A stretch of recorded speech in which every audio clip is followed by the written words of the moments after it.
My name is Alex Vines. I'm the Director of the Africa Programme at Chatham House, and I'm delighted to be chairing this meeting today with His Excellency Dr. William Ruto, the Deputy President of the Republic of Kenya. And indeed, Dr. Ruto, Excellency, welcome back to Chatham House, because we're talking on the staircase of where Dr. Ruto had been, where his name is on the staircase of the speakers we've had over the last 100 years here. So please just make sure that your mobiles are on silent, and a reminder that obviously this is being live streamed. You've got TV cameras at the back, so this is fully on the record. Nothing to do with the Chatham House rule here today. And if you'd like to promote us using social media, please do tweet this event using the hashtag CHAfrica. I just want to again thank Dr. Ruto, His Excellency, for speaking here today. As you know, he's the first elected Deputy President of the Republic of Kenya, and he's a presidential candidate for the August 2022 elections. Previously, he served as Minister for Higher Education, Minister for Agriculture, and Assistant Minister for Home Affairs. He has represented Eldoret North constituency in the National Assembly for 2 consecutive terms between 1997 and 2003 onwards. He served as the chairman of the Parliamentary Select Committee on Constitutional Reform in the 9th Parliament, leading to the process of setting up a team and structures that put Kenya on the road to a new constitution. He holds a doctorate in plant ecology from the University of Nairobi. This is election season now for Kenya. It's heating up. I myself was in Kenya in December. At the time, I kept asking people, who are you going to vote for? Those on the street were all saying that Dr. William Ruto was their man. Many in the middle class and in business were less sure, wanting to understand the man better, to get a better sense of him and what his policies might be for private sector and for the prosperity of Kenya. So again, Excellency, I'm really delighted that you accepted to come to speak here today. I know your trip to the United Kingdom is very brief. You've just come in from Washington, D.C., and I myself am going to be fascinated to hear your vision for Kenya's, in terms of prospects, challenges for shared prosperity, and indeed how you see the build-up to the elections in August. So with no more ado, I'd like to invite you to the podium, and please give your presentation. Thank you.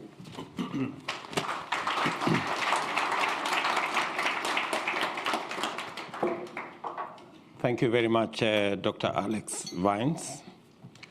Distinguished ladies and gentlemen, good afternoon. Sorry. You will appreciate that I have been traveling, so morning and evening is quite a challenge. Let me take this very early opportunity to thank the management of Chatham House for providing me with this platform to engage this think tank and people in this global space on matters to do with the subject that you have asked me to speak on: elections in Kenya, challenges and opportunities for shared prosperity. I was here about 3.5 years, 3 years and a few months and a bit. And then I discussed about what I saw Kenya, a generally optimistic view of what I thought about our country. And in the context of our region, the challenges that we face in that part of the world. We live in a neighborhood that has many challenges, but in that context, Kenya still stands out as the place that can provide the necessary stability and the anchor for the engagement of our region with the rest of the world.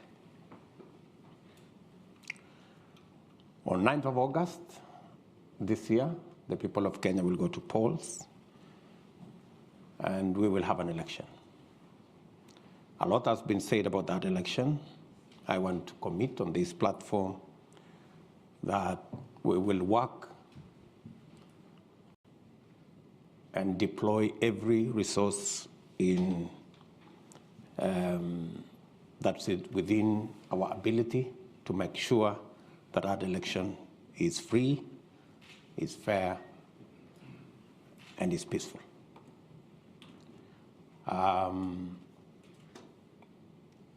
We have confidence in the Independent Electoral and Boundaries Commission that they can deliver a credible election if they are properly resourced, they are supported both by government and our development partners and friends, as has been the tradition of support to IEBC. That election is a decisive election. I may also call it a transition election, because in it we have either to transit into a prosperous Kenya, or we could regress into something else. There are largely, from where I stand, there are 3 propositions on the ballot this year.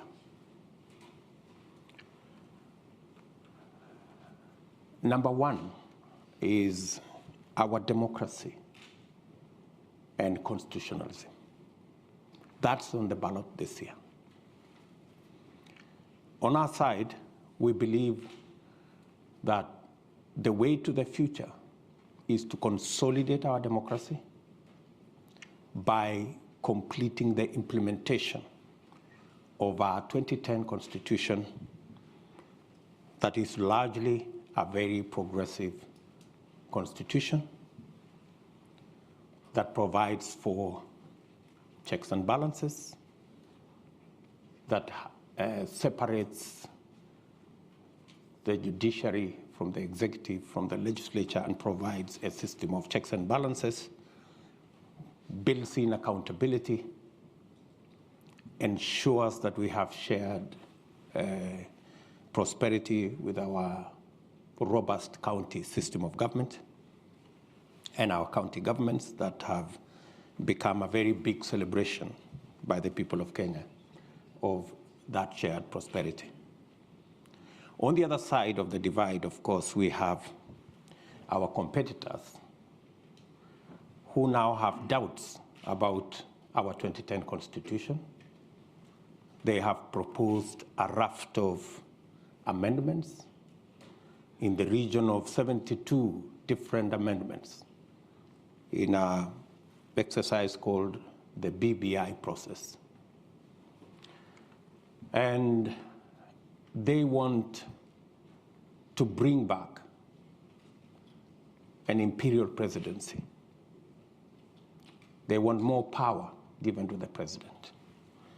They want the president to have power over the judiciary. They want the president to appoint an entity called ombudsman that seeks to supervise and superintend the judiciary.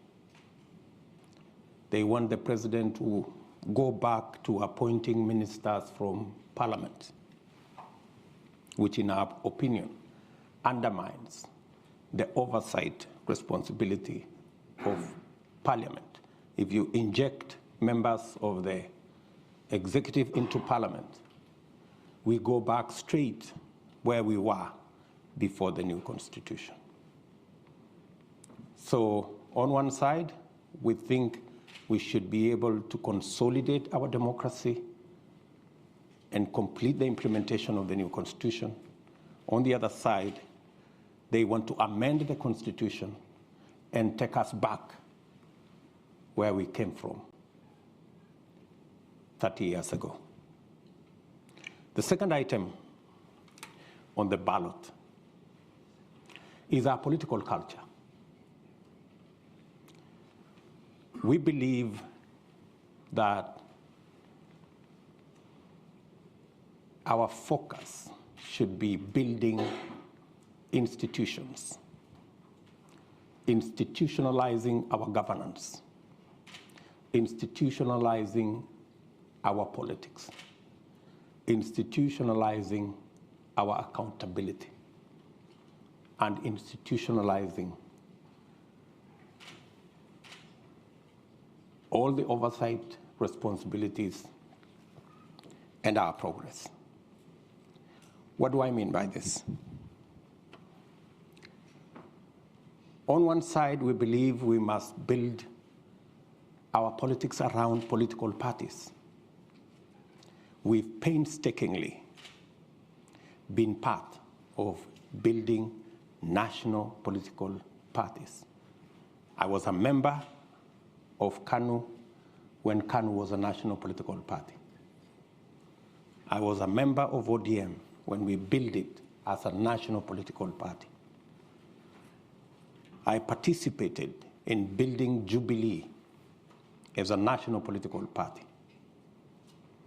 Today, we have built the largest, most popular political party, the United Democratic Alliance, and we have built the largest, most popular political formation with our partners in NC and partners in Fort Kenya under the Kenya Kwanza Alliance. On the other side,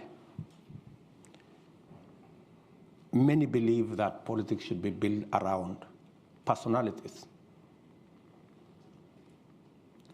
and personality outfits.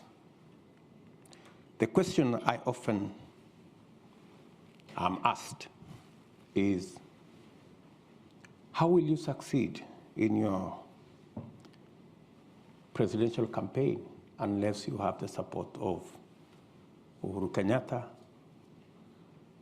or the next guy or the next guy, oblivious of the fact that we have built the largest political party to many people. And that's the culture we need to deal with, is that the institution of a political party, they don't see the value of it. They see the personalities. And that's why the contest in this election is, on one side, we have the team that I belong to, the team that I lead. We believe that this contest should be framed around a national political party and a national political movement rather than on personalities and individuals.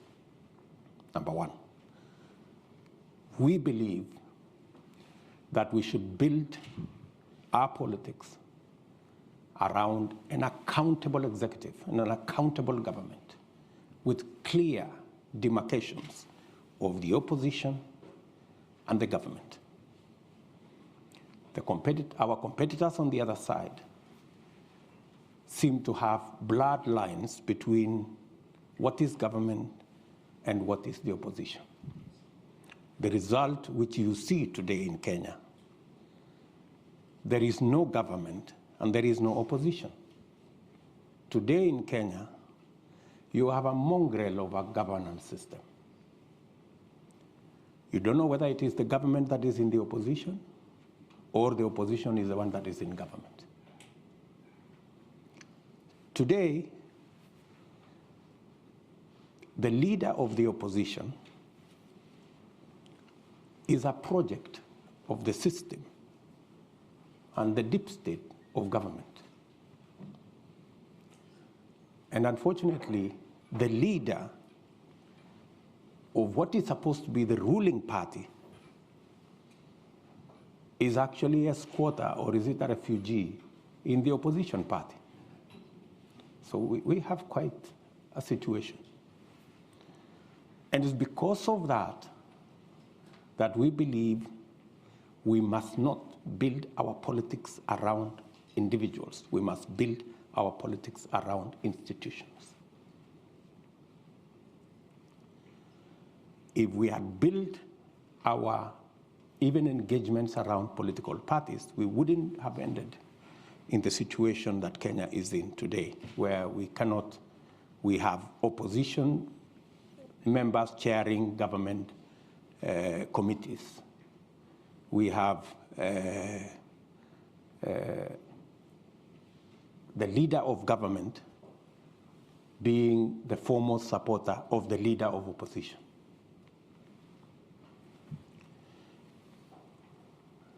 The third issue on that subject of political culture and building institutions.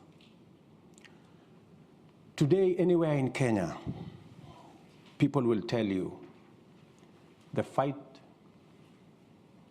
apart from the oversight responsibility of the opposition over government being compromised because of the lack of institutionalization of our governance.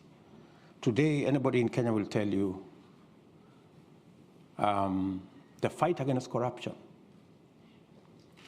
is laced largely with political persuasion. If you have challenges of having stolen from the public, you only need to be a friend. You only need to profess that you support the handshake and you support the BBI, and you will have no consequences. It is our belief that accountability should be built and institutionalized. That's why we believe that the very first thing we must do in completing the implementation of the Constitution is to operationalize what the Constitution provides for, the judiciary fund, to give the judiciary the capacity, the financial independence to be able to deploy their full potential in discharging their constitutional mandate of adjudicating on disputes, dealing with matters of accountability, dealing with matters of corruption, so that corruption cases do not take 10 years because the judiciary is undercapacitated, because they do not have the resources to hire the personnel, the magistrates, the judges, the software, the hardware, to be able to discharge their responsibility. At the very first instance, it's our commitment that we must operationalize the judiciary fund and get the judiciary to do independently what they are supposed to do. The second item is the entire criminal justice system, from the DCI to the Inspector General and all the investigative authorities in between, must also be given what the Constitution says, their financial independence. Today, the IG, the Inspector General, the DCI, they run independent offices, but they depend on the office of the president for their finances. They do not have financial independence. There is a common saying, he who pays the piper calls the tune. So if somebody else is paying, that's how they decide who you go after and who you don't go after. That's how they decide if you are on this side of the political divide, there are no resources to prosecute. And if you are on this other side of the divide, there are resources to prosecute. We believe the criminal justice system should be truly independent by not just having constitutional independence, but having financial independence to discharge their responsibility. Institutions, institutionalizing the fight against corruption, institutionalizing accountability, institutionalizing oversight. That way, we will be on the trajectory of getting Kenya where we want. So, what's on the ballot? Those of us who believe we should institutionalize our politics along political party lines, institutionalize accountability by having clear separation between the opposition and government, institutionalizing the fight or accountability by making sure that the judiciary is independent, the institution of the criminal justice system is independent, not just by constitution, but financial and operational independence as well, rather than build these around personalities who then become subjective and who then become biased, and we end up in the place we should not be. Finally, in the ballot, we have driven the economy right to the heart of this contest. And we are looking at democratizing the economy of Kenya.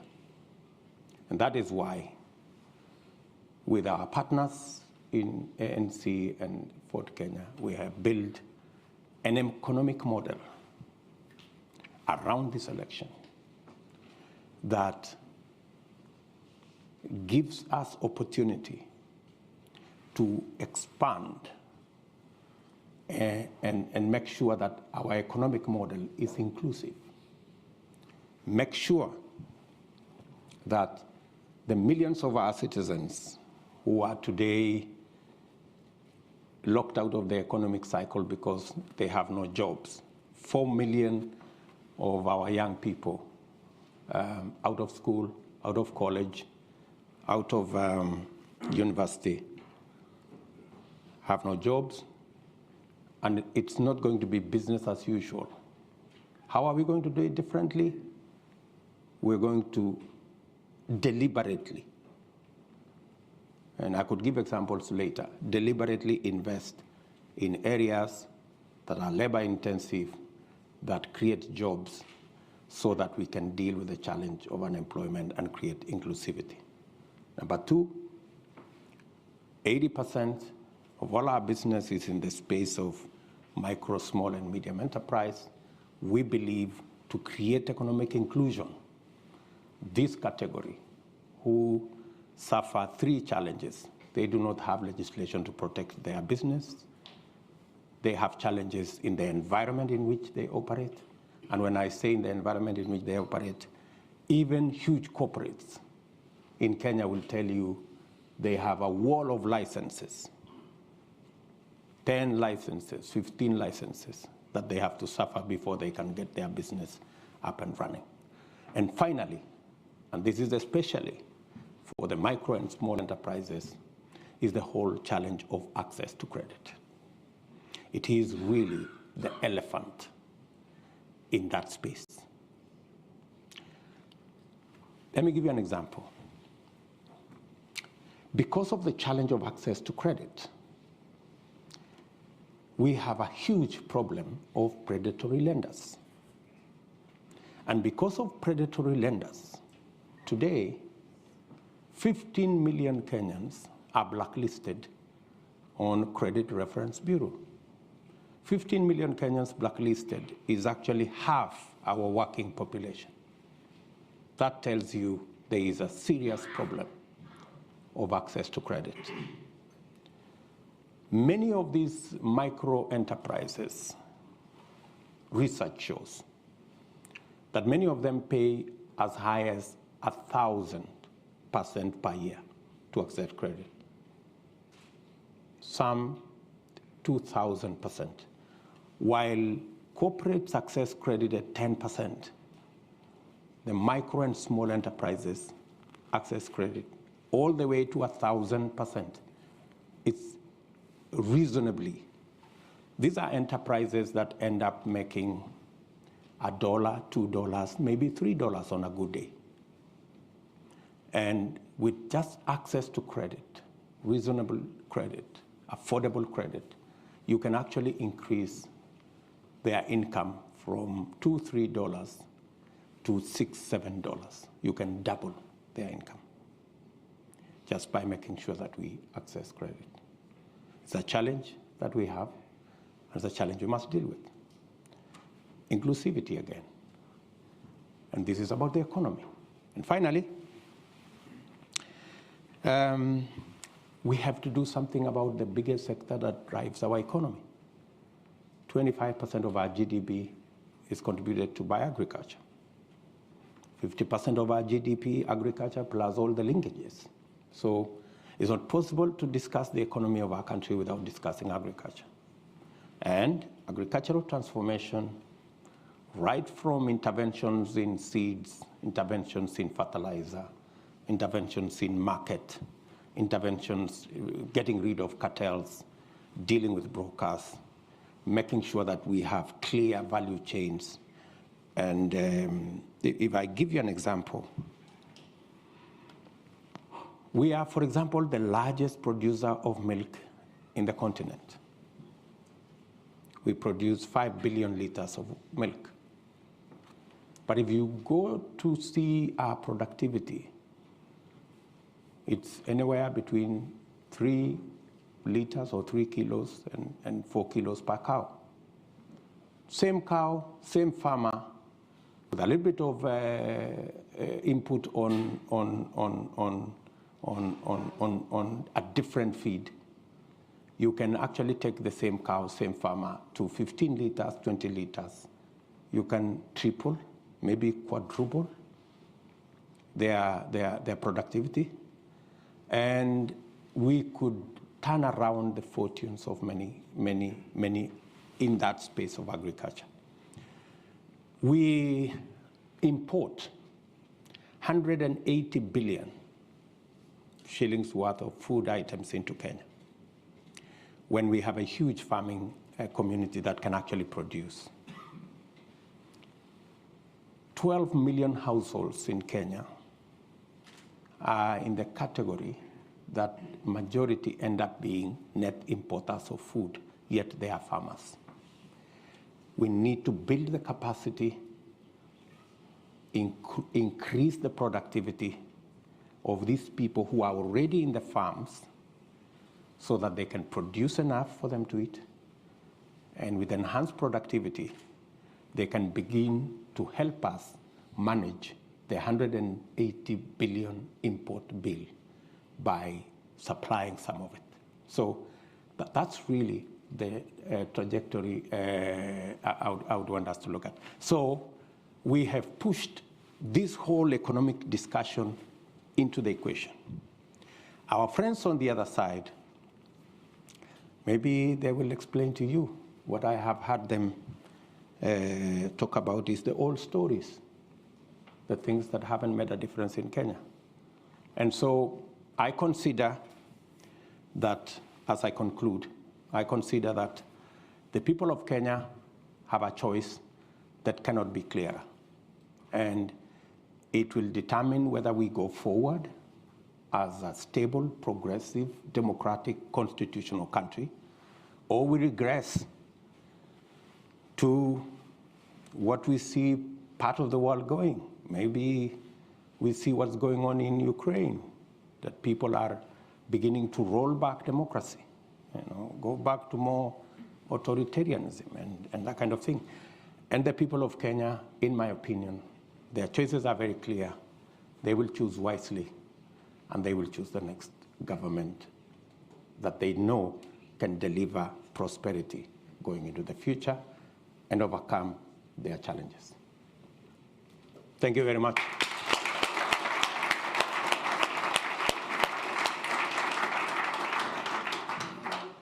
So for those of you on Zoom, just a reminder, that was His Excellency Dr. William Ruto, Deputy President of Kenya, discussing the opportunities and the outlook for change arising from August's elections that are coming up in Kenya, and sharing his vision of a bottom-up economic model for Kenya's long-term prosperity. Just a reminder to everybody in this room that this event is the first of a series of events that we're organising at Chatham House on Kenya's 2022 elections and political developments. And next week, we will be advertising shortly. Raila Odinga will be speaking here also. So, if you want to ask questions, we're going to do this two ways. One is there's roving microphones in the room, and I'll start off that way. But we're also, via Zoom, receiving questions from all over the world. So if you want to ask a question and you're on Zoom, please use your Q&A box function to indicate that. And I will also see if I can invite some of those who are on Zoom to ask their questions verbally, but I'll also summarize some of those that are coming in. So again, we'll take 3 questions now from the hall, and the lady in the far left there, you, madam, please go ahead and ask your question. Thank you. Deputy President, we'll take questions in 3s, so if you just take down Your Excellency, Deputy President of Kenya, distinguished guests, Dr. Alex, my fellow Kenyans, first I say karibuni to our guests, and jambo. So, Mr. Deputy President, I've got 2 questions. First of all, let me just say, my name is Rosemary Adigor, and I'm the PR and Marketing Director for Azimio UK chapter. So I've got 2 questions for you. First, when you formed the government with His Excellency President Kenyatta, he treated you more like a principal. And in that case, you were given some of the most powerful dockets that, as any deputy president, we've never seen that sort of. So that was generosity from his part. But you also played because you also brought the number with you. So it was like this. So what I want to ask is, what are you going to do different, having seen the level of corruption, unprecedented corruption that engulfed our country to an extent whereby people can't even afford to buy milk, people can't even afford to buy even just oil. And yet we have people who they are just rolling in lots of money. They are just, they can have a car from Monday to Sunday. And Kenyans are starving. Second question, please, because we've got lots and lots of questions, please. So I just ask you, what are you going to do different to Kenyans? Second question, should you not win the election, are you going to concede defeat and be an advocate for peace in our country? Because we know the story, and we are all eyes open. We are watching. Thank you. So thank you. And lastly, I just want No, two. The lady in the middle here, please. Ahmed, yeah, we'll go for 3 plus 2. Excellency, Deputy President, thank you for sharing with us your convictions. I am Nashwat Megwar, Head of Political Practice at Concerto Global Public Affairs. I have 2 questions. The first one is a more political one. As we all know, on 9 August, there are many risks for a fair election. So on which tools do you rely to ensure a fair, transparent and inclusive election, and how can the international community support you this way? The second question is more economic. How can the international investors plug to your bottom-up platform vision to create employment and value in Kenya? And how can they become, as you say, true hustlers for Kenya? Thank you very much. And there was one gentleman there, you, sir. Yeah. One question, please, because I want to try and get a diverse number of questions. Ladies and gentlemen, distinguished guests, His Excellency, my name is Lashan Lethbridge, and my question for you today actually is just, well, the one. Kenya's shared prosperity in the region of East Africa can only happen if Kenya protects its borders, and I'd actually like to hear your thoughts on the internal security of Kenya and its armed forces, and what your thoughts are to have a prosperous Kenya and a safe Kenya. Great. Thank you very much. Yes, I have been deputy president for 9 years. I don't know which dockets were given to me because when President Uhuru Kenyatta formed government after the election, we've always had one president. We've never had two. And the responsibility over government has never been shared between Uhuru Kenyatta and myself. Our first term, we ran a coalition government, but I can tell you there was no single opportunity where my party held a PG outside President Uhuru's party. We had one parliamentary group, one government, one program, and it was all clear. There were no dockets that were given to me. I didn't appoint no minister anywhere. Everybody was appointed by the President of Kenya. And the difference, maybe you could ask, is between our first term and our second term. In our first term, granted, I played my role as deputy president. The president assigned me many responsibilities, which I discharged with distinction from where I sit. And that is why, in our first term, we rolled out our plan to build the standard gauge railway. We have built 700 kilometers. I was part and parcel of the entire delivery plan. We set out to build 10,000 kilometers of tarmac road in Kenya. By June this year, in 3 months or so, we will have actually done 11,000 kilometers. I sat long hours with officials in government to design how that was going to happen. Same case to our TVET program. Same case to all the other programs that we delivered on our first term.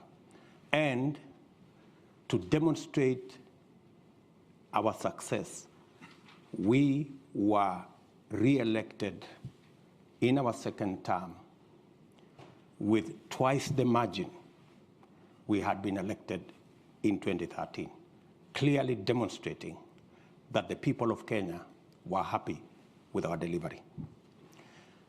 Unfortunately, in our second term, because of the political dynamics that came into play, the president told me that he wanted to do things differently. And he didn't want what had become normal in Kenya, that this was Ruto. He wanted a Uhuru. And I had a discussion, a candid discussion with him. And when he told me that's what he wanted, and he wanted to run this government because he wanted his legacy alone as the fourth president of the Republic of Kenya, I was not fussy about it, because he decided that whatever I did in the first term to coordinate the government programs, work on assignments that would consolidate our plan, he decided that he wanted somebody else to do it. And I didn't complain. So Executive Order number 1 came into force, establishing a different arrangement in government. And I had no quarrel with it, because that's how the president wanted to deliver on his second term. Unfortunately, the people who the president maybe gave that responsibility failed him, because the whole Big Four plan fell apart. The housing plan never took off. The universal health coverage never took off. The whole space on agricultural transformation faltered. And we didn't see any of that plan. In fact, at some point, it forced the president to change the plan. So we went away from the original plan of Big Four. We ended up with another plan called BBI, changing the constitution, working on all the rest of it, which unfortunately, again, went up in smoke because it was purely unconstitutional. So how do I do things differently? If we had done things the way we had done in our first term, making sure there are clear lines between the opposition and government so that government can be held to account, so that the opposition can play its role, so that instead of the opposition being lackeys and being brokers and being the ones organizing cartels in government and participating in corruption, they should be providing oversight. You're correct. You know, Kenya is in a worse place today. There is no oversight. The fellows who are supposed to provide oversight in the opposition are the ones driving the scandals from KEMSA to all this. They are the ones participating in the troubles. Coming to my grand lady here. Yes, there are people who are skeptical about whether we will have free, fair elections, and especially peaceful elections. The point of elections being violent for the last 3 elections has largely been the refusal by participants of the election to accept the outcome of the election. That has been the point of departure. I can say with a lot of confidence that the last 2 elections did not have tribal anglings. We largely ran 2 formations, one in NASA, one in Jubilee, that largely represented the face of Kenya on both sides. The only challenge that came is when our competitors refused to accept the outcome of the election, organized demonstrations, swore themselves in, did all manner of things, and drove the country into violence. The undertaking I give as a candidate, and I have done it publicly, is that William Ruto will accept the outcome of the election whichever way it goes.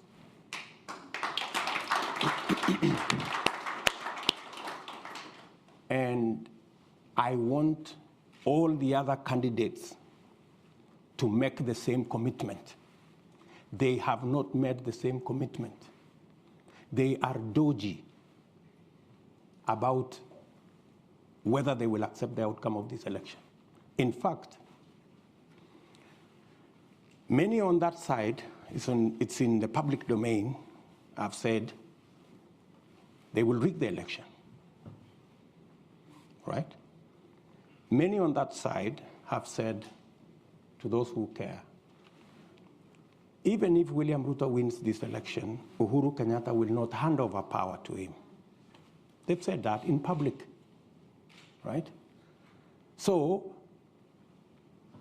what we need is those of us as Kenyan leaders, the Kenyan public, and our friends in the international community to speak to all the candidates so that they can commit in public unequivocally that they will accept the outcome of this election. And I say so, especially the notorious ones who have never accepted the outcome of any election until they commit that if they lose this election, which is most likely going to be the case, that they will accept the outcome of the election. That way, we can guarantee peace after the election by making sure that all the participants do what I have done publicly.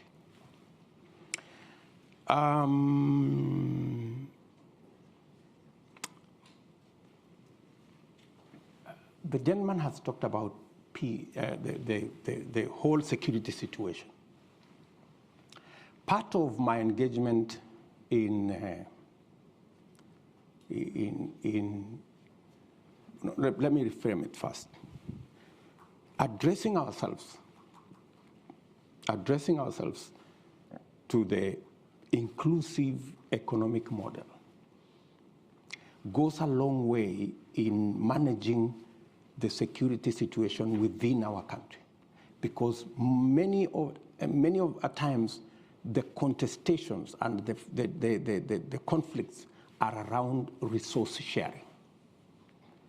The sooner we address ourselves, increase the possibility of our pastoralists, make sure that we enable our pastoralists, enhance their productivity, enhance the productivity of our farming communities, build resilience, and make sure that we using the inclusive economic model, we carry everybody along. We will pacify the country within. And working with our development, with our international partners. And this is the discussion I was having with the State Department. And hopefully I will have that statement with the Minister for Defense and the Minister for Africa tomorrow here in the UK, is on how we can build on the partnership that exists at the moment to deal with violent extremism and to deal with the challenge of terrorism and to deal with the issues that are cross-border, how we can build that alliance around AMISOM, around the partnership we have to secure not just Kenya, but to secure the region so that we can make it available for investors and for partners to work with us in the progress of our country.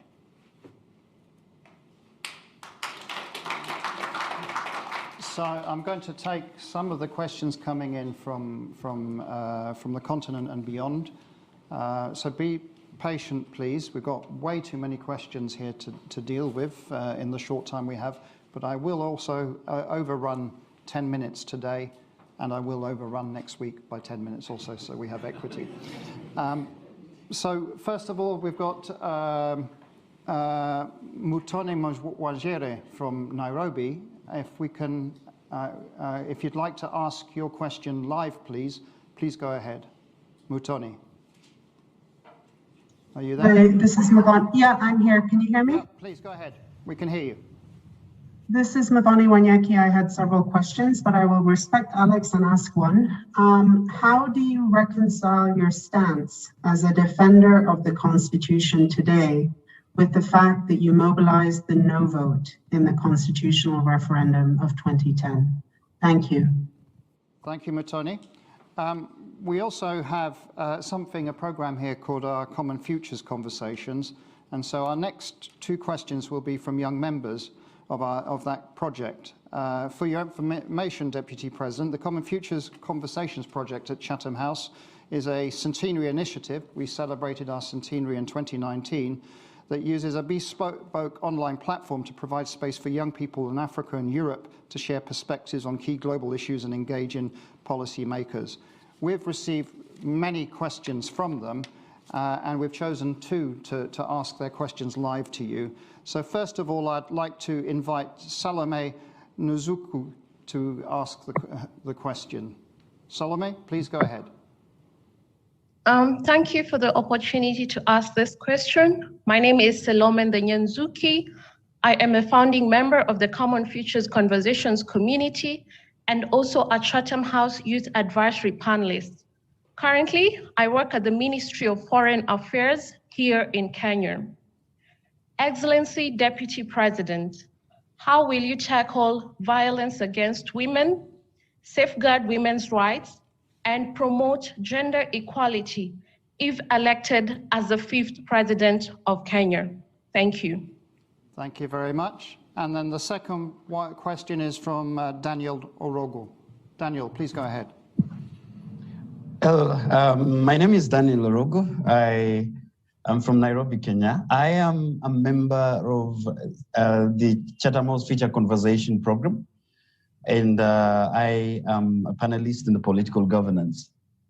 Your Excellency, the Deputy President, President Kenyatta has admitted severally in different platforms that there is nothing he can do to fight corruption.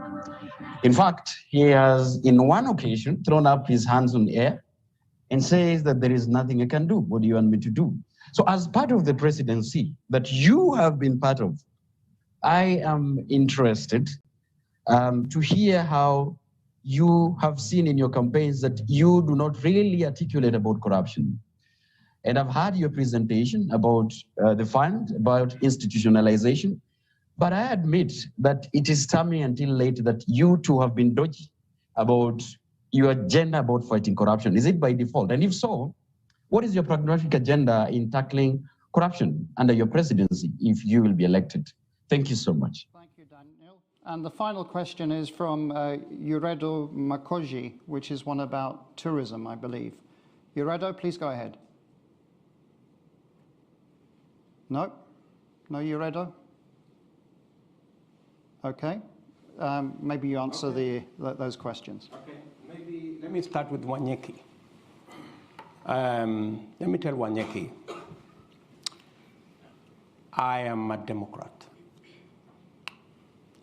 And when you are a Democrat, when you participate in a contest and you lose or win, you must accept the outcome of that contest. We went to a referendum.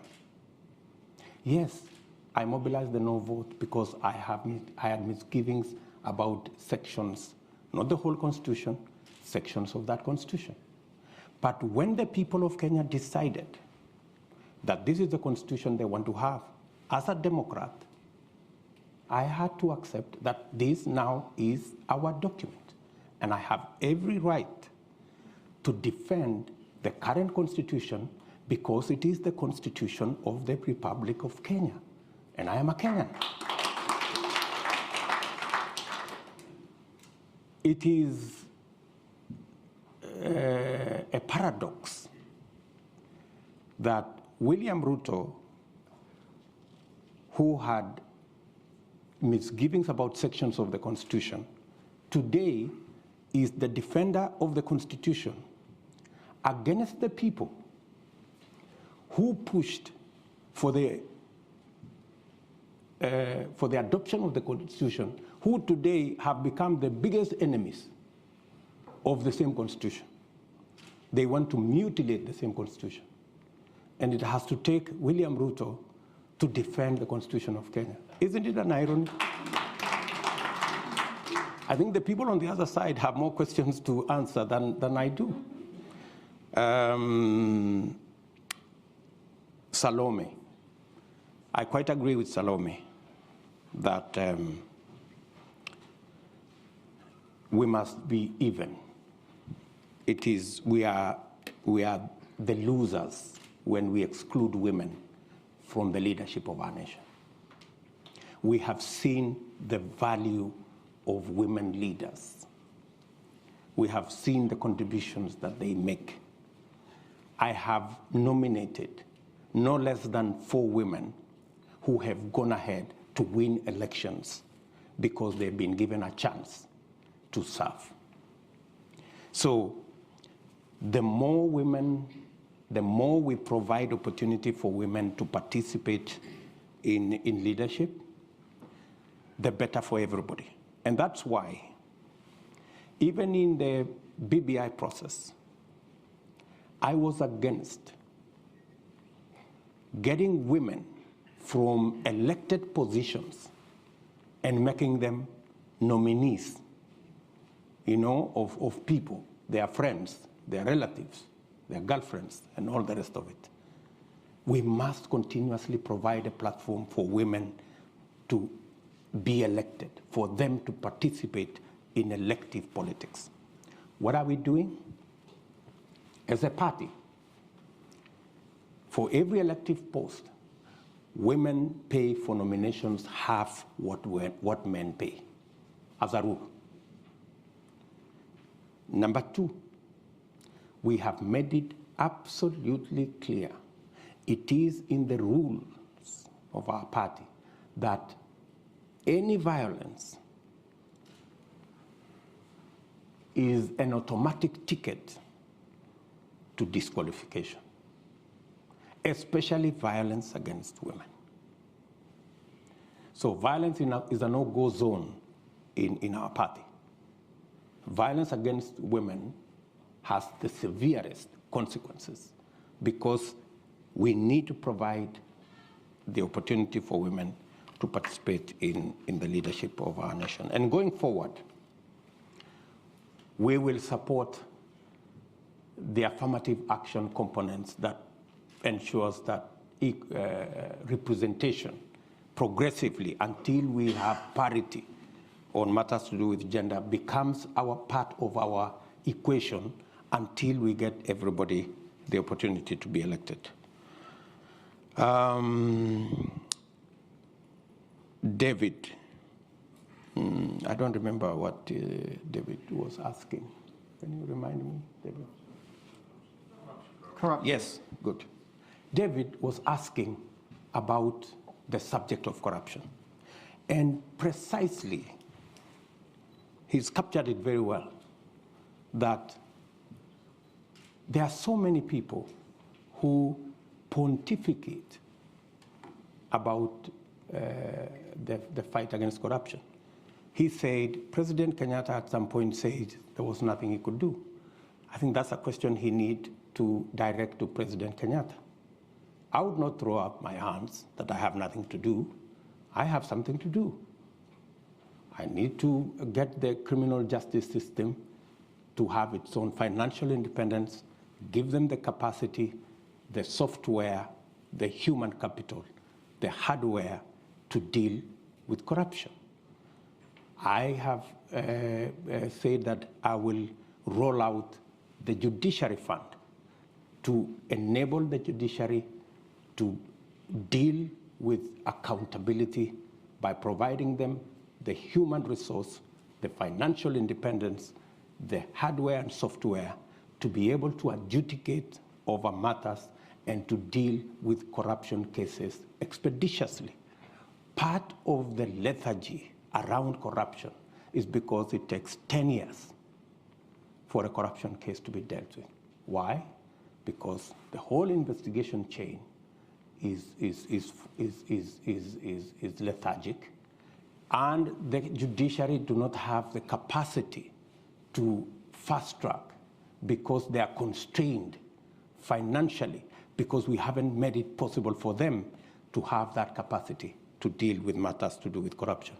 I have been very clear in my mind as to why the fight against corruption is top on our priority by institutionalizing the fight against corruption. And it is not going to be something personal between me and my friends or my enemies. It is something between the criminals and the law. And in my very honest opinion, the rest of the people who are giving us long lectures about corruption, it is public knowledge in Kenya that there are people who run a laundry to clean, corrupt people. If you are a corrupt person, you just need to pass through some office, pay some small stipend, and all of a sudden you are a clean person, you have no case to answer. I don't think that's what fighting corruption is all about. I don't think personalizing the fight against corruption so that it is me versus my enemies, that's not how to fight corruption. The way to fight corruption is to build the institutions that can independently deal with the challenge of corruption. One final thing. Willie Mutunga, our former Chief Justice, when he left office, he said the one thing that he was very happy about is that the telephone line never rang with a call from State House. In 4 years that he was Chief Justice, not one day. It never rang. And he was very proud of it. Because that's how to keep the independence of institutions and to make sure that every institution does its job. And that's the essence of why the Constitution set up independent institutions to deal with weighty matters like oversight, accountability, and the whole criminal justice system. Okay, too many hands for the time we've got. Sir, you've had your hand up almost all the way through, so that might be that it's your lucky moment because it's such a strong arm, but you have to be quick, yeah? Just one question sharp. Please go ahead. Thank you. The Deputy President, my question to you, and this is to be fair to your competitors, it's not that they don't have an agenda. They have a very potent agenda. And to quote Abraham Lincoln, when America was at the point of dissolution, made a very great speech about a house divided against itself cannot stand. And as a man of faith, are you saying the unity call by your competitors is not worthy, seeing that Kenya has been divided since independence and the presidency has been circulating amongst two tribes, and the unity call and the marginalization of Kenyans is not an agenda? You're saying it's an old story? I really want to hear what you would respond to that. Thank you. Thank you very much. The lady in the middle just here. Yes, please. It's coming. Yep, your opportunity. Thank you very much. My name is Karen Juguna. I am a midwife here in the UK. I trained and practice here. And my question is around health. Women's health and sexual reproductive health is an issue that's close to my heart.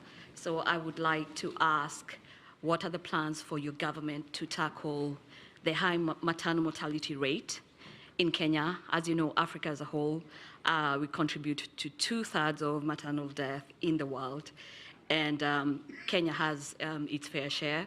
And also to ask what your opinion is in terms of legalizing abortion, which is one of the highest contributors of maternal mortality, and how we can evolve these conversations that are very emotive and also very driven by our faith. But as a profession, putting my professional hat on, I think that we need to have this discussion. Women need to have choice, and also look at ways in how we can prevent women from dying from preventable causes. I know there's a lot of work that has been done by the Beyond Zero campaign, and it would be interesting to see how you can, what are your plans in terms of building on that and ensuring that no woman should die from preventable causes in childbirth. Thank you very much. And then the last question, and here's the gentleman there with the blue checkered top. Yeah, you, sir. Good afternoon. My name's Joseph Muchibi. Ladies and gentlemen, Your Excellency, welcome to London. First question. One question, please. We've got no more time than that. One. Okay. Painstakingly has been a dominant word that you've used in explaining your role in political parties. Again, painstakingly, you formed the UDA. Political parties, ideally, are supposed to be the forum upon which public participation is effected for real politics to make sense. I feel for you, and I really feel let down because of how Jubilee tumbled. Because I had a lot of hope, expectation that Kenya was going to have a binary political competition point where ideas were going to be about Jubilee and NASA. that down the drain back to the tribal fiefdoms that are being created.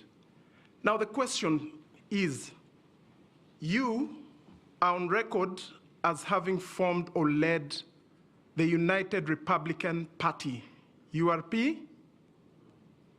You stand on that podium and acclaim yourself a Democrat. So there is the Republican and the Democrat you. So now, Republican basically comes from republic, we the people. Democrat is about majority, minority having their say, having their way. Very clear definitions. I like to be very clear with how I define my questions and how I frame my issues. Now, the problem in Kenya is, or as it is, the parties as we have them are operating at the behest of the political leaders, briefcase parties, owners of parties. People do not have, because recently in one of the NDCs, a list came and names were mentioned and the question was put to the floor, yes, nays, yes, have their day, elections. Really? So now what commitment do we have from you that the party you're forming, the UDA, will be about elections and not people serving at your behest? Then, Mr. Sorry, Your Excellency. sorry. That's enough. We don't have any more time. No way. Yeah, okay. Deputy President, I've just got a few cluster of questions here, which I'm just going to summarize. Why don't I answer these ones first, and then you okay, and then we'll have that. So go ahead, okay. And then we'll do one final round. We can meet later. My good brother, I didn't get his name at the back, says, am I dismissing the calls of unity? By no means, no, I'm not dismissing the calls of unity. I just want a bit of honesty and decency around those calls. When we went and we were told that we were having the handshake and it was about the unity of the country, it never turned out that it was a conspiracy. It wasn't genuine. You know, what happened? There was no unity. There was no building bridge. There was nothing. What happened? The handshake destroyed Jubilee, the ruling party. The handshake destroyed NASA, the opposition coalition. The handshake destroyed our Big Four plan. We couldn't implement it. The handshake destroyed government as we knew it. There was no government, there was no opposition. We ended up in a conundrum that nobody knew who was in the opposition. So, as we call for unity, is it the unity of the leaders or is it the unity of the people?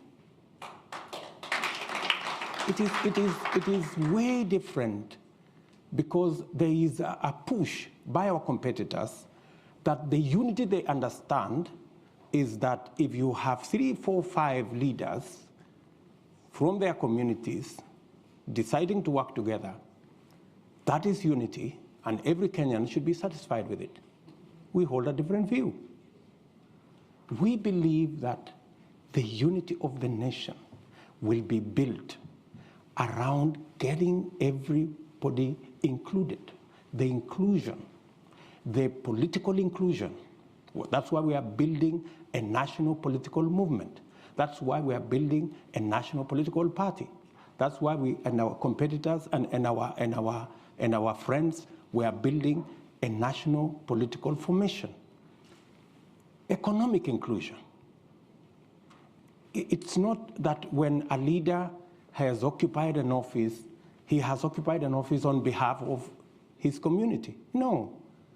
It is the economic inclusion that will create the unity of the nation. And to speak to you directly,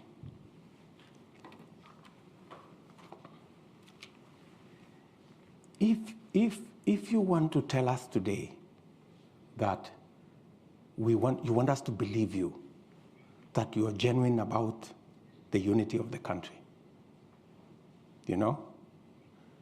And you have just come from your commitment. You said, this is my commitment, this is my word as a leader. You've walked away from it. In fact, I consider the so-called unity, you know, people running away from their commitments, people running away from what they have committed to other leaders. And if you can lie, if you can cheat, if you can betray a fellow leader, what will you do to the people of Kenya? Huh? So, I mean, really, we have to be honest about this thing, you know, and we must speak candidly as Kenyans to these issues. Let's not gloss over big words, or, you know, unity of the country, second liberation, Mandela moment. No, I mean, this is all nonsense. I'm sorry. I mean, we really must speak to the real issues that bring people together. Health. Health is a very big issue. In fact, it's just that he squeezed time out of me. That's one thing that is at the heart of this conversation. We had a whole program on universal health. Unfortunately, we couldn't deal with it because we ended up chasing the BBI stories and the rest of it. So, what is our plan? We managed this year, in fact, three months ago, we managed to pass the changes to the law to make it possible for us to re-engineer the whole health space and make it possible for us to get to universal health coverage that carries with it your concerns on how women access health and how the citizens of Kenya access health. We now have the law that will give us a graduated contribution mechanism where people earning 6 figures like myself can pay more, and the people down the pyramid can pay less. And it is our considered view coming from experts and complete with actuarial expertise that it is possible under the new arrangement for us to double, if not triple, the resources that will be available to manage our health under our new health program as passed by the law in Parliament. That way, we can be able to deliver health in a much more predictable, quality health in a better way. And with it, you know, when we came into office in 2013, I remember, I think it was in 2015, we then said that government of Kenya will pay through National Hospital Insurance Fund for every mother who gives birth. Many women avoided going to hospital because they could not afford, but we made it possible that every child must be born with health professionals in place. And that's why significantly we have reduced maternal deaths. With our universal health coverage properly rearranged, that will scale up those interventions. On matters to do with abortion, the law is very clear in Kenya until it is changed that if the health or the well-being or the survival of the mother is in jeopardy, doctors are legally given the permission to save the life of the mother. So that the provision on where life is in danger is already captured by our law. maybe then, unless you're talking about something much more progressive, then that's another discussion. Kenya is a democratic country. We will have a conversation. And when we get to that place where we make that decision, then we will implement it in whatever fashion that the law will provide at that point in time. Mushibi, sorry, yeah, on what guarantees do we have to make sure that we are not transiting from this party, and the parties are not democratic, and that kind of thing. I am the biggest loser when it came to the collapse of Jubilee. I had invested, the same way I see that passion in you, I had invested a lot of emotion, a lot of effort in building the Jubilee Party. Unfortunately, we tried. The members of my team who are sitting here, who are members of Jubilee, know that I was the last person to accept that we move out of Jubilee. I was the last person. They are here, they are seated in this table. I was the last person. Everybody else had come to the conclusion that Jubilee cannot be saved. We have to get out because this Jubilee has been taken hostage by people who did not want us to have a platform to be able to prosecute a national agenda.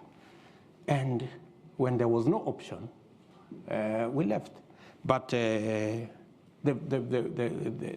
flip side is that we ended up with a much more popular party than Jubilee. We ended up with people even who were not in Jubilee joining us.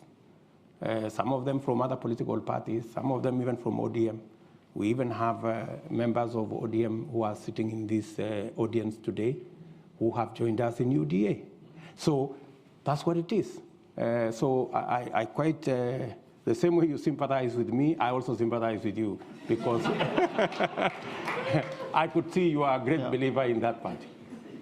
We don't have any more time for questions from the audience. This is the Royal Institute of International Affairs, so there are two questions that I've got from Joel Keefe and also from Amitav. One is, if you're president, what's your position on the East African community? How are you going to get unity on it? And do you have a vision for common currency? And the second question was about what's going on in Ethiopia. How worried are you for Kenya? Those are the two questions. I have participated as Deputy President on many fora discussing what we need to do about East Africa community. We've moved it when we came into office.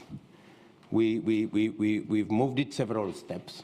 In fact, today, I think the intra-trade in East Africa is about either 18 or close to 20%, making it the most progressive trading bloc in the African continent. We have provided the leadership for that to happen, eliminated barriers, requirements for people can now cross borders in East Africa using IDs. Students learning in different countries can pay fees using local currency. I think we are making that progressive. We are admitting DRC into EAC as part of building the necessary network that would enable us to do more trade. And I believe that EAC presents an opportunity for not just Kenya, but for the international community to work in the East Africa arrangement and access opportunities from any of the countries into the East African region. I also see EAC as a building block to Africa Continental Free Trade Area. That space is very important because it gives us in the continent latitude to access and to persuade investors from the rest of the world that we have a mechanism that they don't have to do multiple things in every country, that operating from one country, you can have access to the entire African market. As to the issues going on in Ethiopia, I believe from a Kenyan perspective that we must work with Ethiopia towards a peaceful resolution of what's going on in Tigray.